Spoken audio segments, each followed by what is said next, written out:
Hi hello, നമുക്കിന്ന് വളരെ പെട്ടെന്ന് റെഡിയാക്കി എടുക്കാൻ പറ്റിയ ഒരു വെറൈറ്റി ചട്ടിനിയുടെ റെസിപ്പി നോക്കിയാലോ.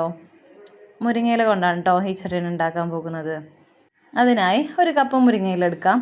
അതുപോലെ തേങ്ങ, വലിയ ജീരകം, ചെറുള്ളി, പച്ചമുളക് ഇത്ര എടുക്കാം. ഇതൊരു മിക്സിയുടെ ജാറിലേക്ക് ചേർത്ത് കൊടുത്ത് നന്നായി അരക്കണ്ട, ഒന്ന് ചതച്ചെടുക്കാം കേട്ടോ. ഇനി നമ്മൾ സാധാരണ ചട്ടിനി ഉണ്ടാക്കുന്നത് പോലെ തന്നെ ഒരു ചീനച്ചട്ടിയിലേക്ക് എണ്ണ ഒഴിക്കാം, കടുകിടാം. കടുക് പൊട്ടിയതിന് ശേഷം നമ്മൾ ഇഞ്ചി ഇടാറുണ്ട് അരക്കുമ്പോൾ, പക്ഷേ മുരിങ്ങയില ചേർത്തുണ്ടാക്കുമ്പോൾ ഇഞ്ചി ഇടേണ്ട ആവശ്യമില്ല കേട്ടോ. എന്നിട്ട് നമ്മൾ നേരത്തെ അരച്ച് വെച്ച തേങ്ങാക്കൂട്ട് ചേർത്ത് ആവശ്യത്തിന് വെള്ളം ഒഴിച്ചൊന്ന് തിളപ്പിച്ചെടുക്കാം. ഇനി ഇത് ചെറുതായൊന്ന് തിളവന്നതിന് ശേഷം നമ്മൾ കഴുകി വൃത്തിയാക്കി വെച്ച മുരിങ്ങയില ചേർത്ത് കൊടുക്കാം. ഇനി ഇത് ചേർത്ത് നന്നായി ഒന്ന് ഇളക്കി വേവിച്ചെടുക്കാം. ഒരു 5 മിനിറ്റ് കൊണ്ട് തന്നെ നമുക്കിത് റെഡിയാക്കി എടുക്കാം കേട്ടോ. വളരെ ഈസി ആയിട്ട് റെഡിയാക്കി എടുക്കാം. നല്ല ടേസ്റ്റുമാണ്.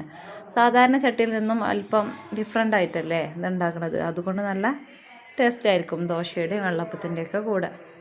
മുരിങ്ങയില വേവാനായി ഒരു 5 മിനിറ്റ് നേരം നമുക്ക് വേവിച്ചെടുക്കാം. 5 മിനിറ്റ് കൊണ്ട് തന്നെ നമുക്ക് ചട്ടിനി റെഡിയാക്കി കിട്ടും. ഇത്ര പണിയുള്ളൂ. സിമ്പിളായിട്ട് ഒരു മുരിങ്ങയില ചട്ടിനി റെഡിയാക്കി എടുക്കാം. നിങ്ങൾ ഈ രീതിയിലൊന്ന് ഉണ്ടാക്കി നോക്കൂ. നിങ്ങൾക്ക് എന്തായാലും ഇഷ്ടപ്പെടും.